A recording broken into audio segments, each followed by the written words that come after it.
You want to hear something that's going to blow your mind? $1 million in profit from less than 6,000 Instagram followers. What I want to walk you through is a story of a business owner that I just recently met doing those exact numbers from a tiny audience and what you can use from those strategies for yourself to get started making big money, even if you have a small audience. I had the most insane thing happen last night, and it has had me at a loss for words. I was actually at a loss for words, like speechless, befuddled, bewildered.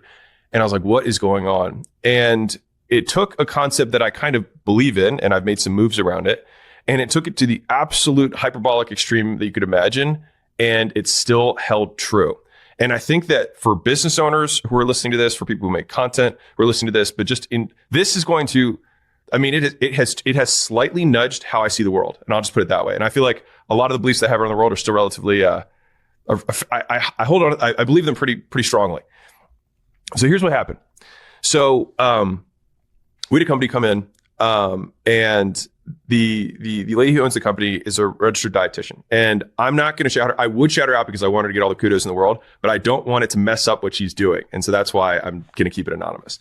So she's a registered dietitian.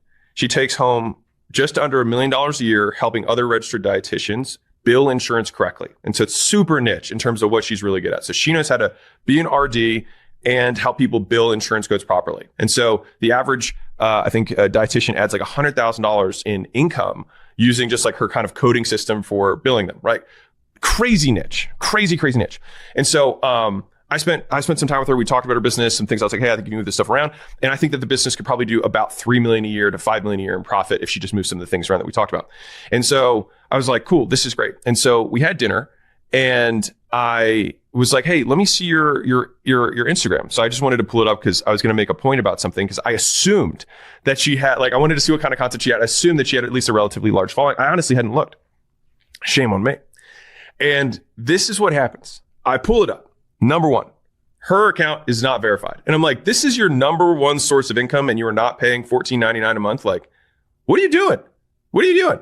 And after yelling at her for that, I was drawn to the next natural, absolutely unbelievable thing that I'm going to say to you. She had 5,800 followers. Her average post got 19 likes and like one comment. And 100% of her acquisition came from her organic Instagram with just under 6,000 followers. I pulled up her account stats because I was losing my mind seeing the amount of sales that she was making off of this account. Her account, her reach for 30 days of her account was 2,800. That was her reach, 2,800. Like, for context, I do about 20 million a month.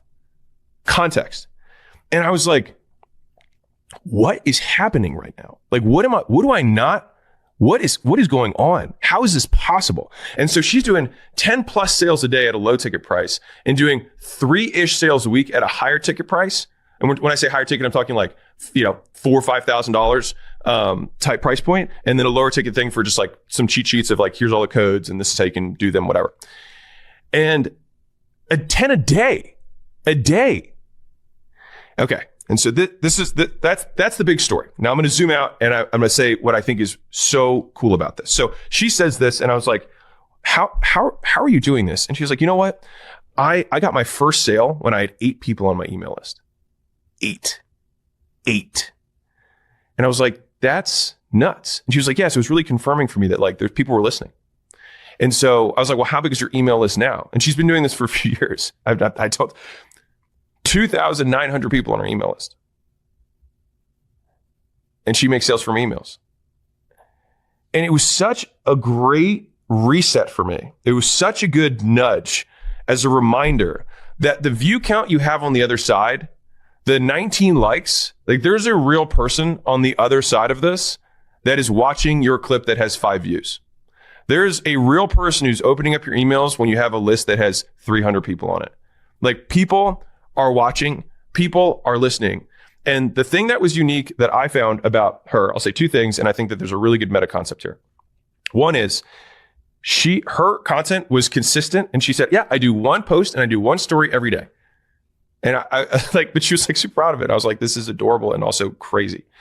But the posts that she talks about, 100% of them are about billing insurance as a registered dietitian. Like, could not be more niche. you couldn't even think of one, right? Maybe I couldn't even imagine one.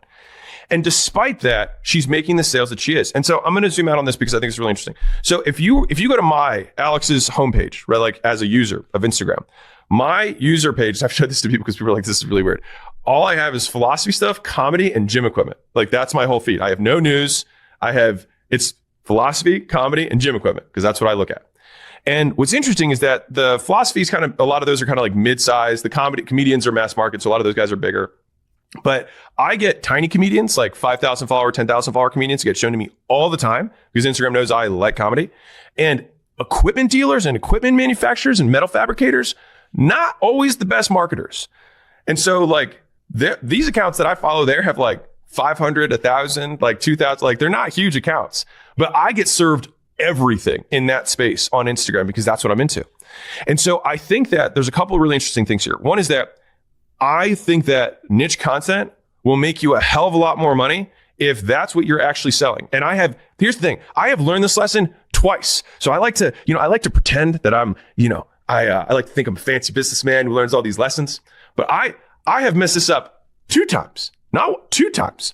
And so I tell the story about how my podcast was getting, 2,000-3,000 downloads per month, which is like 100 downloads an episode. Not a lot, right? And that was for like a few years. But I don't tell you this other part of the story, which is that my podcast started growing in numbers when I started talking about general business. It also started growing in numbers even faster once we sold the company for Gym Launch. But there was a period of about 18 months prior to me selling where I just talked about general business because I was like, I'm tired of talking about gyms. I just want to talk about business in general. During that period of time, our organic sales went to basically 0. And it took us like 6 months to figure out that the reason that had happened was because I stopped talking about gym shit. And gym owners were like less interested in my content than generic business content. And that makes sense. Like if you're a business owner, you're going to listen to business stuff in general. If you're a dentist, then you're going to get a lot out of a dentist only podcast, right? But there's not that many dentists, so you're not going to get a lot of listens, but the listens in terms of relevancy is going to be through the roof. And so we started making less sales, but I was getting more views, more listens, right? Now I ended up wanting to go in that direction, so it was fine. And I'm talking about general business now, right? I made that mistake the second time, not necessarily a mistake, we learned, right? 3 to 6 months ago, we were like, let's experiment with some wider content. And by experimenting with wider content, we sure as hell got more views, more a bunch of other vanity metrics. But the number of business owners that was watching, and the way I measure that was our CPMs on our videos on YouTube, the amount of people who opt in at acquisition.com, people who buy our books, all of those metrics were actually down despite our views being up. And so this little story that I have of the dinner that I had last night blew me away because it just showed how much you can really make if you have a diehard audience that doesn't need to be big. Less than 6,000 followers. Her account reaches less than 2,800 accounts per month, and she's taking home almost $1 million a year. That's income, not revenue. I'm just talking profit. And right now, if she just makes the couple of obvious changes that she can make, she'll probably make somewhere in the $3 to $5 million a year range. Income. And if you're looking to make your first dollar online or monetize your audience, no matter what the size is, skool.com/games is the easiest way that I know how to do it. I take a call once a week inside of that community to answer questions for people who are getting started. I have a step-by-step course that lays out what exactly to do to make your first dollar online. And once a month, I drop 8 hours of training from the top 10 community business owners, showing exactly what they're doing to scale their communities today. Skool.com/games. You can start for free.